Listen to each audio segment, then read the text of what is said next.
ಗುಬ್ಬಿ ತಾಲೂಕಿನ ಕಳ್ಳಿಪಾಳ್ಯ ಗೇಟ್ ಬಳಿ ಇಂದು ಬೆಳಗ್ಗೆ ನೂರಾರು ವಿದ್ಯಾರ್ಥಿಗಳು ರಾಷ್ಟ್ರೀಯ ಹೆದ್ದಾರಿ 73 ತಡೆದು ಪ್ರತಿಭಟನೆ ನಡೆಸಿದ್ದಾರೆ. ನಿತ್ಯ ಶಾಲಾ ಕಾಲೇಜುಗಳಿಗೆ ತೆರಳಲು ಪರದಾಡುತ್ತಿರುವ ವಿದ್ಯಾರ್ಥಿಗಳು ಕೆಎಸ್ಆರ್ಟಿಸಿ ಬಸ್ಗಳು ನಿಲ್ದಾಣದಲ್ಲಿ ನಿಲ್ಲಿಸದೆ ವೇಗವಾಗಿ ಹೋಗುತ್ತಿರುವುದರಿಂದ ಹಾಗೂ ಬಸ್ಗಳ ಕೊರತೆಯಿಂದಾಗಿ ತೀವ್ರ ತೊಂದರೆ ಅನುಭವಿಸುತ್ತಿದ್ದೇವೆ ಎಂದು ಆಕ್ರೋಶವನ್ನು ವ್ಯಕ್ತಪಡಿಸಿದ್ದಾರೆ.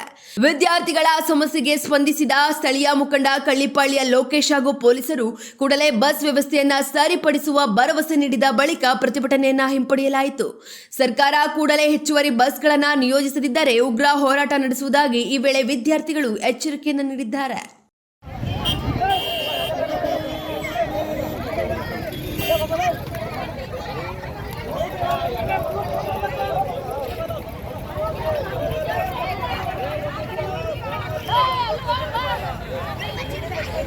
ಕೂತ್ಗಾಡ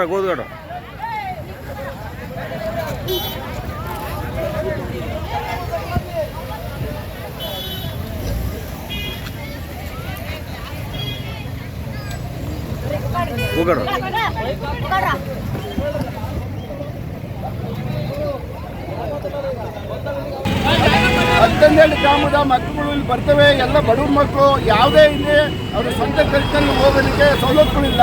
ಅಂತಹ ಬಡವ್ರ ಮಕ್ಕಳುಗಳು ಗೌರ್ಮೆಂಟ್ ಬಸ್ಗಳಿಗೆ ಹೋಗ್ಬೇಕಾದ್ರೆ ಬೆಳಗ್ಗೆ 7 ಗಂಟೆಗೆ ಬಂದರೆ 9 ಗಂಟೆ ಆದರೂ ಬಸ್ಗಳು ಸಿಗಲ್ಲ. ಅವ್ರ ಟೈಮ್ ಏನಾಗಬೇಕು, ಅವ್ರು ಇನ್ ಟೈಮ್ಗೆ ಹೋಗ್ಬೇಕು. ಬಸ್ ವ್ಯವಸ್ಥೆಗಳು ಮಾಡಬೇಕು, ಬಸ್ಸಿನ ವ್ಯವಸ್ಥೆಗಳು ಮಾಡಬೇಕು. ಇಲ್ಲಿ ಬಂದು ಪಾಪ ನಮಗೆ ವರ್ಷಕ್ಕೆ ಬಂದು 7 ಗಂಟೆಯಲ್ಲಿ ಕೂತ್ಕೊಂಡು ಬೆಳಗ್ಗೆ ಬರ್ಬೇಕಾದ್ರೆ ಅವ್ರು ಎಷ್ಟು ಕಷ್ಟ ಬಿದ್ದು ಮನೇಲಿ ಕಳಿಸ್ಕೊಟ್ಟಿರ್ತಾರೆ. ಅವ್ರಿಗೆ ಬಸ್ ವ್ಯವಸ್ಥೆ, ಹೆಚ್ಚುವರಿ ಬಸ್ ವ್ಯವಸ್ಥೆ ಮಾಡಿ ಮಕ್ಕಳುಗಳು ಇನ್ ಟೈಮ್ಗೆ ಶಾಲೆಗೆ ಹೋಗೋಕ್ಕೆ ವ್ಯವಸ್ಥೆ ಮಾಡೋದು ಈ ಸಂದರ್ಭದಲ್ಲಿ ಸರ್ಕಾರಕ್ಕೆ ಒತ್ತಾಯ ಮಾಡ್ತಾ ಇದ್ದೀವಿ. ಸಂಬಂಧಪಟ್ಟವರು ಗಮನ ಹರಿಸ್ಬೇಕು. ದಯವಿಟ್ಟು ಈ ಥರ ಆಗಬಾರ್ದು. ನಿಮ್ಮನ್ನು ಯಾರು ಪ್ರತಿಭಾಗ್ಯ ಕೊಟ್ಟು ಬಸ್ಗಳೆಲ್ಲ ಕಮ್ಮಿ ಮಾಡಿ ಮಕ್ಕಳುಗಳಿಗೆ ಸವಲತ್ತಿಲ್ಲ ಅಂತಂದ್ಮೇಲೆ ಮತ್ತೆ ಇನ್ನು ಯಾವ ಸರ್ಕಾರ ನಿಮ್ಮದು, ಯಾವ ಸಂಬಂಧಪಟ್ಟ ಅಧಿಕಾರಿ ಹೇಗೆ ಕೆಲಸ ಮಾಡ್ತಾ ಇದ್ದೀರಾ? ಮಕ್ಕಳುಗಳು ಹೋಗಿ ಕೇಳೋರು ಯಾರು ಇಲ್ಲಿ ಹಳ್ಳಿ ಕಡೆ? ಇವತ್ತು ನೋಡಿ ಮಕ್ಕಳುಗಳು ಬೀದಿಗೆ ನ್ಯಾಷನಲ್ವೇ ಕೂತ್ಕೊಳ್ಳೋಂಥ ಪರಿಸ್ಥಿತಿ ಸೃಷ್ಟಿ ಮಾಡಿದರೆ ನೀವು.